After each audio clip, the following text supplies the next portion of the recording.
नमस्कार, FM news देख रहे हैं आप। आपके साथ मैं हूं हर्ष त्यागी। बंगाल में बीजेपी को एक के बाद एक लगातार झटके लग रहे हैं। बीजेपी के राष्ट्रीय उपाध्यक्ष रहे मुकुल रॉय के टीएमसी में भी अटकलें लगाई जा रही थी कि राजीव बनर्जी भी जल्द ही घर वापसी करेंगे, और आखिरकार आज राजीव बनर्जी ने टीएमसी में घर वापसी कर ली है। राजीव बनर्जी त्रिपुरा की राजधानी अगरतला में टीएमसी के महासचिव और ममता बनर्जी के भतीजे अभिषेक बनर्जी की एक सभा में तृणमूल कांग्रेस में शामिल हुए। बनर्जी ने इसी साल के शुरुआत में मंत्री पद से इस्तीफा दे दिया था और बीजेपी में शामिल हो गए थे। बता दें कि बागी बनर्जी ने बीजेपी के ही टिकट पर डोमजुर विधानसभा सीट से चुनाव लड़ा था, लेकिन वो हार गए थे। इससे पहले वो वहीं से विधायक थे। चुनाव हारने के बाद से ही बनर्जी बीजेपी में बागी हो गए थे और अभिषेक बनर्जी के संपर्क में थे। इससे पहले राजीव बनर्जी ममता सरकार में साल 2011 और 2016 की सरकार में मंत्री रह चुके हैं। पिछले दिनों बीजेपी से इस्तीफा देने और सिर मुंडाकर शुद्धिकरण करने वाले विधायक आशीष ठाकुर ने भी अभिषेक बनर्जी की मौजूदगी में तृणमूल कांग्रेस का दामन थाम लिया है। तो आपको बता दें कि बंगाल में बीजेपी को एक और बड़ा झटका लगा है। बीजेपी का साथ छोड़कर राजीव बनर्जी घर वापसी कर चुके हैं। बनर्जी ने इसी साल शुरुआत में मंत्री पद से इस्तीफा दे दिया था और बीजेपी में शामिल हो गए थे। बता दें कि बागी बनर्जी ने बीजेपी के ही टिकट पर डोमजुर विधानसभा सीट से चुनाव लड़ा था, लेकिन वो हार गए थे। इससे पहले वो वहीं से विधायक थे। चुनाव हारने के बाद से ही बनर्जी बीजेपी में बागी हो गए थे और अभिषेक बनर्जी के संपर्क में थे। इससे पहले राजीव बनर्जी ममता सरकार में साल 2011 और 2016 की सरकार में मंत्री रह चुके हैं। पिछले दिनों बीजेपी से इस्तीफा देने और सिर मुंडाकर शुद्धिकरण करने वाले विधायक आशीष ठाकुर भी अभिषेक बनर्जी की मौजूदगी में तृणमूल कांग्रेस का दामन थाम चुके हैं।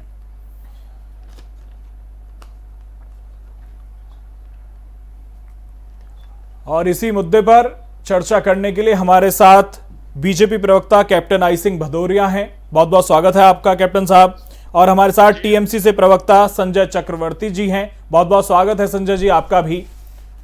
शुरुआत कैप्टन साहब आपसे ही, आखिर क्या वजह है कि बंगाल में बीजेपी से नेताओं का मोह भंग हो रहा है, घर वापसी कर रहे हैं, टीएमसी का दामन थाम रहे हैं?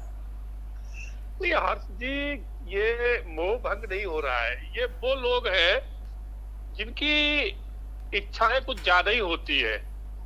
जब टीएमसी में इनको नेगलेक्ट किया जा रहा था तो बीजेपी की तरफ इन्होंने बहुत बड़ी अपनी इच्छाएं पाल ली थी कि बीजेपी की सरकार बन रही है तो हम बीजेपी में जाएंगे, वहां में हमारा वर्चस्व बढ़ेगा, मंत्री बनेंगे। तो ये बहुत कुछ इच्छाएं लोग पाल के आए थे। तो इनकी यहाँ पर ये शायद पूरी नहीं हुई, इसलिए भाग रहे। तो ये लोग स्तर लोग नहीं है, ये कहीं भी कभी भी भाग लेते हैं। ये इसमें राजनीति में कहा ना जाता है कि स्तर लोग, तो इनकी स्तर राजनीति नहीं है। लेकिन कैप्टन साहब, अगर ये कल के दिन को चुनाव के बाद फिर से बीजेपी में आना चाहेंगे तो फिर बीजेपी भी स्वागत कर लेगी। बीजेपी कौन सा इन्हें मना कर देगी?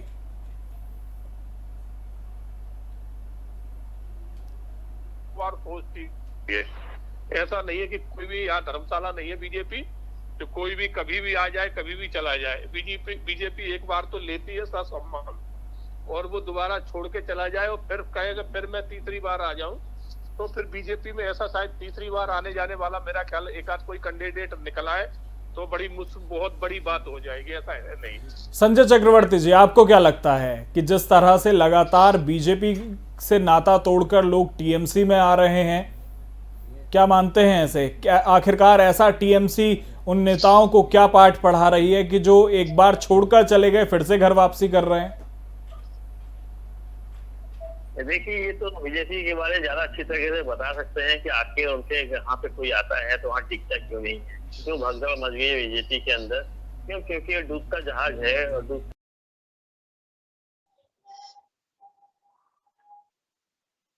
हम हरा चुके हो, उसके बाद फिर बचता ही क्या है? सोचिए आप, जो 2 साल 2 बार कंटिन्यू वहां पर मुख्यमंत्री रह चुका हो और उसको एक नई पार्टी जो वहां जाके अपने बिस्तर अपने तंबू लगाती है। बीजेपी ने वहां जाके तंबू अपने लगाए थे पहली बार, और हमने इस स्थिति इतनी अच्छी बना दी कि हम 77 विधायक ले आए और तुम्हारी सीएम को हरा भी दिया हमने। तो आप जो है ना, ये सोच विचार के लोग नहीं कहते कि आपको हमने कितनी बुरी पटकनी दी है, और कह देते हैं कि इनकी जहाज डूबने वाला। भैया जहाज तो आपका डूबने वाला है, हमारा तो हम तो पूरे हिंदुस्तान में राज कर रहे हैं। हमारी नीति बहुत अच्छी है, हम गुंडागर्दी का सहारा नहीं लेते, हम विकास की बात करते हैं, गुंडागर्दी की बात नहीं करते। आपके यहाँ सिर्फ अगर जो तृणमूल से हटके बात करेगा, तुरंत कल उसके घर में आप आग लगवा देंगे, उसका मर्डर भी करवा देंगे। और पुलिस ऐसी फिर से आगे उसी लाइन पे। और बंगाल की पुलिस ऐसी है कि बंगाल की पुलिस ममता बनर्जी जो कहेगी वही होगा। संजय चक्रवर्ती हो रहा है, दुनिया देख रही है। संजय चक्रवर्ती, बात जो कह रहे हैं कैप्टन आई सिंह भदौरिया, वो बेहद महत्वपूर्ण है, उस पर भी गौर करने वाली बात है कि जो 2 बार से सीएम रही वही चुनाव हार जाती हैं। मैं बता रहा हूँ। एक वो पार्टी जो कह रहा है कि पहली बार चुनाव लड़ी है, कि इनको अभी तो यही नहीं पता है कि बीजेपी लगातार हर बार चुनाव लड़ती है, वहां पे हर बार पटकनी खाती है। ये बार इसको भूल जाते हैं कि कहते पहली बार तंबू लगाया है। एक तो ये गलत मैसेज छोड़ रहे हैं, दूसरी बार इनका बीजेपी के कार्यकर्ता ने नहीं हराया, वो टीएमसी का ही कार्यकर्ता था जो हारे हैं। तीसरी बात ये है कि हाईकोर्ट में अभी भी हमारा इसका फैसला आया नहीं है कि हम हारे हैं या जीते हैं, जबरदस्ती क्रेडिट लिए चले जा रहे हैं। चौथी बात ये है कि हमने पूरे केंद्र सरकार को हराया है, अकेली महिला मुख्यमंत्री, एकमात्र अकेली महिला मुख्यमंत्री, पूरे केंद्र सरकार, उसके पूरे साम दाम दंड भेद हर तरीके से प्रधानमंत्री वहां पे 22 रैली करते हैं, हमेशा वहां पे रोड शो कर रहे थे, और वहां पे तमाम केंद्रीय मंत्री वहां बैठे हुए थे, 800 एमएलए एमपी वहां पे 15 प्रमुख बने हुए थे। हमने पूरे केंद्र सरकार, पूरे देश के बीजेपी नेताओं को हरा दिया। और ये ममता बनर्जी को एक ढोल पीटे जा रहे हैं। अरे ममता बनर्जी को तो आपका कौन सा कार्यकर्ता था जिसको हराया आपने? वो तो टीएमसी का कार्यकर्ता था जो आपके पार्टी में चला गया। और बहुत जल्दी देखिएगा आपके भगदड़ कैसे होने वाली है, और सारे के सारे वापस आने वाले हैं। ये भी आपको इंतजार करिए, वेट एंड वॉच, इंतजार करिए, बहुत ज्यादा खुश होने की जरूरत नहीं है। चलिए फाइनल कमेंट कैप्टन साहब। हाईकोर्ट से जब फैसला आ जाए तो बताते हैं आपको। दूसरी बात, मैं एक सेकेंड चलिए जल्दी से बात पूरी कीजिए जी। अभी कल ही की बात है, अमित शाह के बगल में जो है गृह राज्य मंत्री टेमी, जिन्होंने किसान का हत्यारा, वो बगल में खड़े थे और कहते हमने जो है हमें सुशासन दे दिया, हमने अपराधी भाग है, बगल में खड़े हुए हैं उनके, और उनको बता रहे हैं कि हमने सुशासन दे दिया और हमने भागा बगल में। अरे आज तक आप एक गृह राज्य मंत्री, एक गुंडे को गृह राज्य मंत्री बना करके आप बैठाने हुए हो, और आप कहते हो कि आप सुशासन दे रहे हो। अरे देश के आंखों में धूल झोंकना बंद करो। ये चलिए ठीक है कैप्टन साहब, फाइनल कमेंट जी। हर्ष जी, आपने टीएमसी के प्रवक्ता की बौखलाहट आपने देख लिया कि कितने, जैसे ही उनकी वो कहते हैं ना, दुखती रग पे हाथ रख देना। लेकिन कैप्टन साहब, संजय चक्रवर्ती जो कह रहे हैं उसमें भी क्या गलत है? क्योंकि अगर देखें जब बंगाल चुनाव था तो पूरी बीजेपी हर तरीके से पूरे देश से वहां पर मौजूद थी, तो उसमें भी कोई दो राय नहीं है। नहीं तो हर्ष जी एक बात बताइए, हमारे पार्टी के सब पार्टी के सिपाही है, तो क्या हम जहाँ जाएंगे तो हम 2-4 लोगों को भेजे? हम तो सबको ले जाएंगे। हम तो ये कोई बंगाल में थोड़ी लेके जाए, हम तो जहां भी चुनाव लड़ते हैं वहां हमारी पूरी पार्टी लड़ती है। हम आंध्रा में लड़ने गए जब निगम चुनाव, तो वहां पूरी पार्टी गई। तो हम ये थोड़ी कहते हैं कि हमारे 4 लोग, हमारी तो पूरी पार्टी के सिपाही है, और सिपाही लड़ने के लिए तैयार। जब कोई युद्ध होता है तो ये नहीं सोचा जाता कि वहां पर हम 4 लोग जाएंगे, हम तो अपनी पूरी ताकत झोंकेंगे। परिणाम जो जनता देगी वो शर्माते होगा, मगर ये थोड़ी कि हम। चलिए ठीक है, बहुत बहुत शुक्रिया कैप्टन आई सिंह भदौरिया जी और संजय चक्रवर्ती जी, आपका हमारे साथ जुड़ने के लिए बहुत बहुत आभार आपका। धन्यवाद।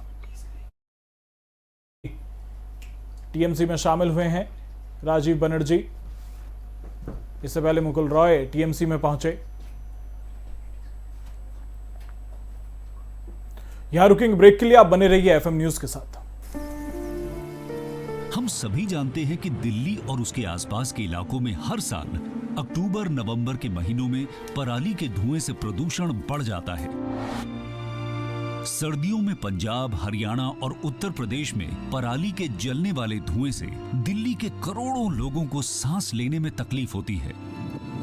हमारे किसान भाइयों को मजबूरी में अपनी पराली जलानी पड़ती है, क्योंकि उनके पास कोई और दूसरा रास्ता ही नहीं होता। अब दिल्ली सरकार ने पराली से होने वाले प्रदूषण को खत्म करने के लिए एक ठोस कदम उठाया है। दिल्ली सरकार ने भारतीय कृषि अनुसंधान संस्थान पूसा द्वारा विकसित बायो डीकंपोजर तकनीक को दिल्ली में लागू कर दिया है। पूसा इंस्टीट्यूट के बायो डीकंपोजर तकनीक से पराली को गलाकर वहीं खाद में बदला जा सकता है। दिल्ली सरकार ने इस तकनीक को लागू कर दिया है और इसका सारा खर्च दिल्ली सरकार उठा रही है। और जब खेत में ही उस पराली का खाद बन जाएगा तो वो जमीन की उर्वरता भी बढ़ाएगा। मतलब किसानों की अगली फसल भी बढ़िया होगी। यही तो हमारे किसानों को चाहिए। और सबसे बड़ी बात, जब पराली नहीं जलेगी तो प्रदूषण भी नहीं होगा। इसमें सबका फायदा है। पहले हमें अपनी पराली जलानी पड़ती थी, लेकिन इस बार हमें ऐसा नहीं करना पड़ा। दिल्ली सरकार ने पराली को खाद में बदलने के लिए हमारे खेतों में ये छिड़काव करवाया है। ये बहुत ही आसान था और हमें तो बहुत फ़ायदा हुआ। ये पूरा काम दिल्ली सरकार ने खुद कराया है। हमें तो एक पैसा नहीं देना पड़ा और हमारी पराली यही खेत में ही खाद बन गई है और प्रदूषण भी नहीं हुआ। ये बहुत बढ़िया समाधान है। दिल्ली सरकार प्रदूषण को खत्म करने के लिए युद्ध स्तर पर तो काम कर ही रही है, साथ ही किसानों की सुविधाओं का भी पूरा ख्याल रखा जा रहा है। ब्रेक के बाद स्वागत है आपका। लौह पुरुष सरदार वल्लभ भाई पटेल की जयंती के अवसर पर पीएम मोदी ने एक वीडियो संदेश जारी किया। इस वीडियो संदेश के माध्यम से उन्होंने देशवासियों को राष्ट्रीय एकता दिवस की शुभकामनाएं दी। अपने वीडियो संदेश में पीएम मोदी ने कहा कि राष्ट्रीय एकता दिवस पर सभी देशवासियों को बहुत बहुत शुभकामनाएं। एक भारत श्रेष्ठ भारत के लिए जीवन का हर पल जिसने समर्पित किया, ऐसे राष्ट्र नायक सरदार वल्लभ भाई पटेल को आज देश अपनी श्रद्धांजलि दे रहा है। उन्होंने कहा कि सरदार पटेल सिर्फ इतिहास में ही नहीं बल्कि हम देशवासियों के हृदय में भी हैं। पीएम मोदी ने कहा कि सरदार पटेल ने देश हित को हमेशा सर्वोपरि रखा। उन्होंने देशवासियों को एक रहेंगे तभी आगे बढ़ेंगे जैसी प्रेरणा का संदेश दिया। राष्ट्रीय एकता दिवस पर सभी देशवासियों को बहुत बहुत शुभकामनाएं।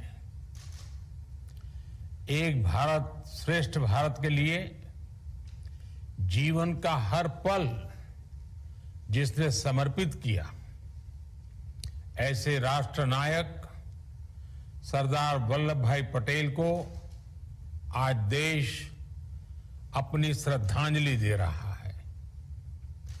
सरदार पटेल जी सिर्फ इतिहास में ही नहीं बल्कि हम देशवासियों के हृदय में भी हैं।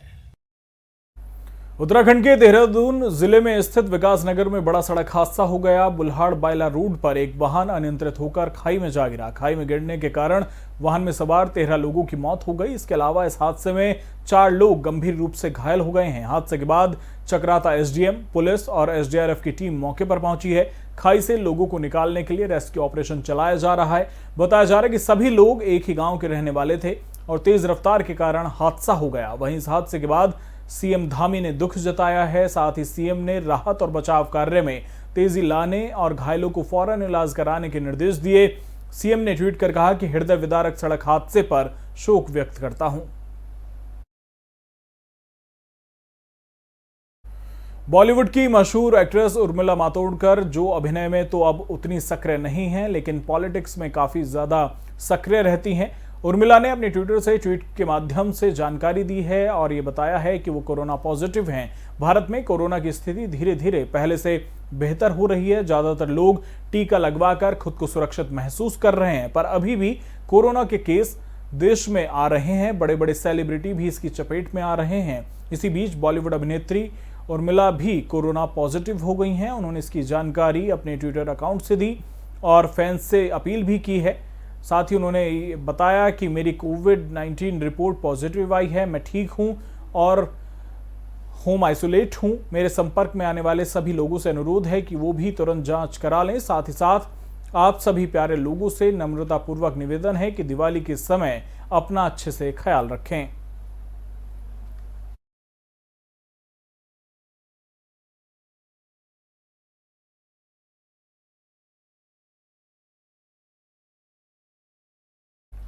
एक तरफ तो देश में कोरोना का कहर कम होने लगा, जिसकी वजह से भारतीयों ने चैन की सांस ली है, लेकिन वहीं विश्व को महामारी की देन देने वाले चीन में एक बार फिर कोरोना बेकाबू हो रहा है। हर दिन यहां कोरोना के मामले बढ़ रहे हैं। कोरोना के नए वेरिएंट के फैलते संक्रमण ने सरकार की चिंताएं बढ़ा दी हैं। चीन के राष्ट्रीय स्वास्थ्य आयोग की रिपोर्ट के मुताबिक 17 से 29 अक्टूबर के बीच में चीन में 377 मामलों की अब तक पुष्टि हो चुकी है। चीन के उत्तर पूर्वी सीमावर्ती शहरों में बढ़ते कोरोना संक्रमण को देखते हुए स्वास्थ्य अधिकारियों ने सरकार से मांग की है कि बाहर से आने वाले यात्रियों की गहनता से जांच की जाए।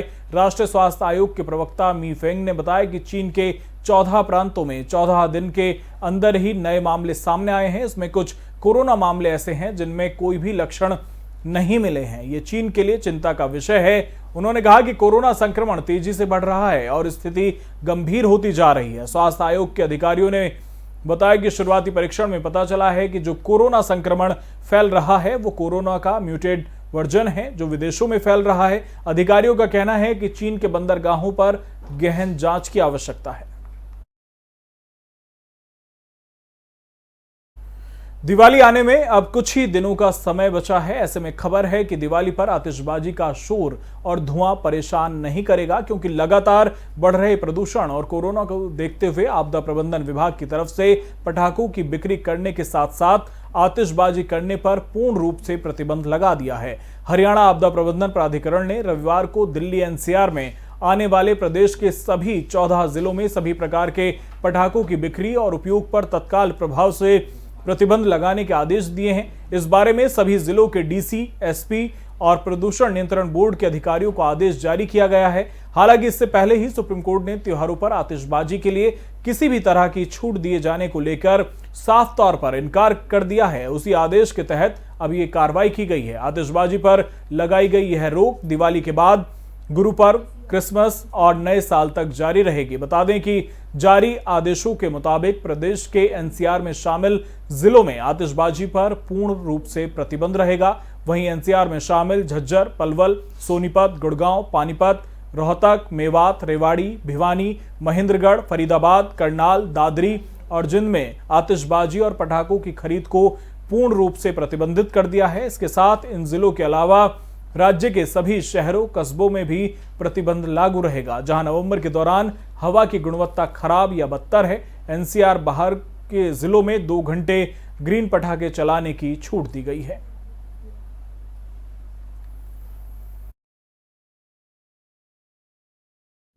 आज भारत और न्यूजीलैंड के बीच T20 वर्ल्ड कप में मुकाबला होने वाला है। भारत और न्यूजीलैंड के लिए ये करो या मरो का मुकाबला होगा, क्योंकि जो भी टीम हारेगी उसकी सेमीफाइनल में पहुंचने की राह मुश्किल हो जाएगी। दोनों टीमें सुपर 12 राउंड के 16वें मुकाबले में टकराएंगी। यह मैच शाम 7:30 बजे से दुबई अंतर्राष्ट्रीय स्टेडियम में खेला जाएगा।